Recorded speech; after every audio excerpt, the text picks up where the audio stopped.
कृष्णा। राधे राधे दोस्तों कल जीवित पुत्री का व्रत 25 सितंबर 2024 को रखा जाएगा। माताएं और बहनें अपनी बालक की लंबी आयु के लिए यह व्रत रखती हैं। जो माताएं यह व्रत कथा पढ़ती हैं या सुनती हैं, उनकी संतान दीर्घायु और राजा जैसा जीवन व्यतीत करती हैं। माताएं और बहनें बच्चों की दीर्घायु के लिए जीवित पुत्री का व्रत यानी जीतिया का व्रत रखती हैं और भगवान जी मूत वाहन की विधि विधान से पूजा करके व्रत करने का संकल्प करती हैं। हर साल अश्विन मास में कृष्ण पक्ष की सप्तमी वृद्धाष्टमी तिथि में यह व्रत किया जाता है। इस व्रत में भगवान जी मूत वाहन की पूजा होती है और उनकी व्रत कथा की जाती है। मान्यता है कि इस कथा का पाठ करने से बच्चों की आयु लंबी होती है और साथ ही उनका जीवन राजा जैसा व्यतीत होता है। एक बार नैमिषारण्य के निवासी ऋषियों ने संसार के कल्याण के लिए सूत जी से पूछा, हे सूत जी, कल काल में लोगों के बालक किस तरह दीर्घायु होंगे, सो कहिए। सूत जी बोले, जब द्वापर का अंत और कलयुग का आरंभ होगा, उसी समय बहुत सी शोकाकुल स्त्रियों ने आपस में सलाह की थी कि क्या यह इस कलयुग में माता के जीवित रहते पुत्र मर जाएंगे। जब वे आपस में कुछ निर्णय नहीं कर सकी, तब गौतम जी के पास पूछने के लिए गई। जब उनके पास पहुंची तो उस समय गौतम जी आनंद के साथ बैठे थे। उनके सामने जाकर उन्होंने नतमस्तक होकर प्रणाम किया।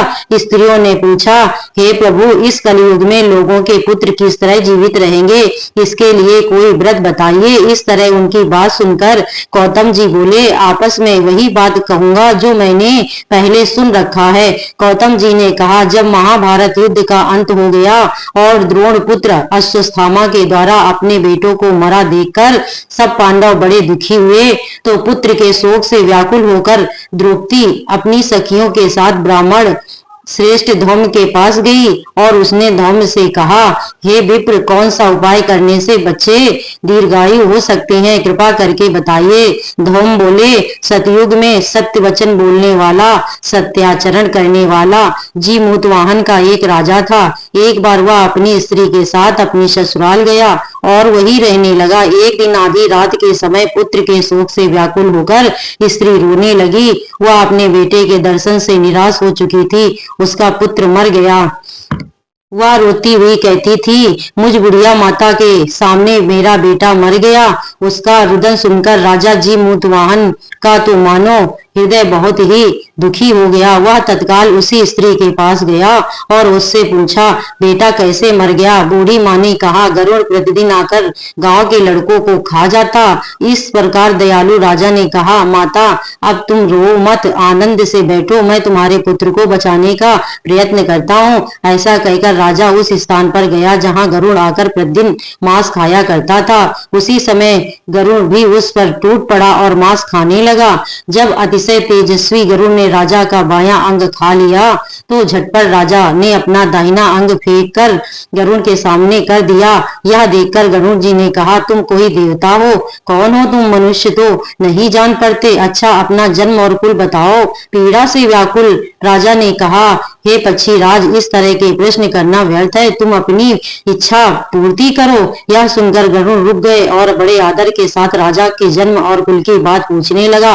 राजा ने कहा, मेरी माता का नाम सैव्या और मेरे पिता का नाम शालिवाहन है। सूर्य वंश में मेरा जन्म हुआ है और जीमूतवाहन मेरा नाम है।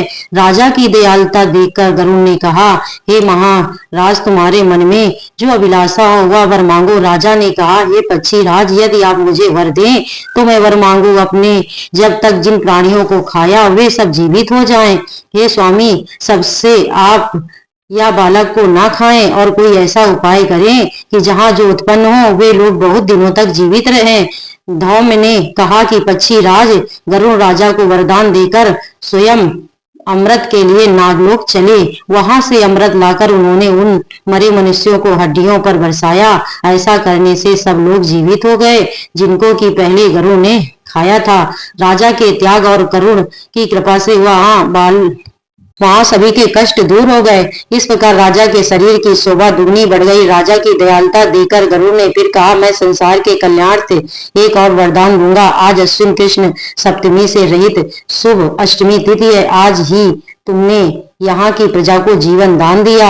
हे वत्स, सबसे यह दिन ब्रह्म भाव हो गया है। जो मूर्ति भेद से विविध नामों से विख्यात है, वही त्रैलोक्य से पूजित दुर्गा अमृत प्राप्त करने के अर्थ में जीवित पुत्रिका कहलाई है। सो इस तिथि को जो स्त्रियां उस जीवित पुत्रिका की और कुश की आकृति बनाकर तुम्हारी पूजा करेगी, तो दिनों दिन उसका सौभाग्य बढ़ेगा और वंश में वृद्धि होगी। इस विषय में विचार करने की भी आवश्यकता नहीं। हे राजन, सप्तमी से रहित और उदया तिथि की अष्टमी को व्रत करे, यानी सप्तमी तिथि अष्टमी जिस दिन हो उस दिन व्रत कर शुद्ध अष्टमी को व्रत करे और नवमी को पारण करे। यदि इस पर ध्यान न दिया तो फल नष्ट हो जाएगा। जीमूत वाहन को इस तरह वरदान देकर गरुड़ जी वैकुंठ को चले गए। जो भी यह व्रत सच्चे मन से करता है उसकी मनोकामना अवश्य पूर्ण होती है।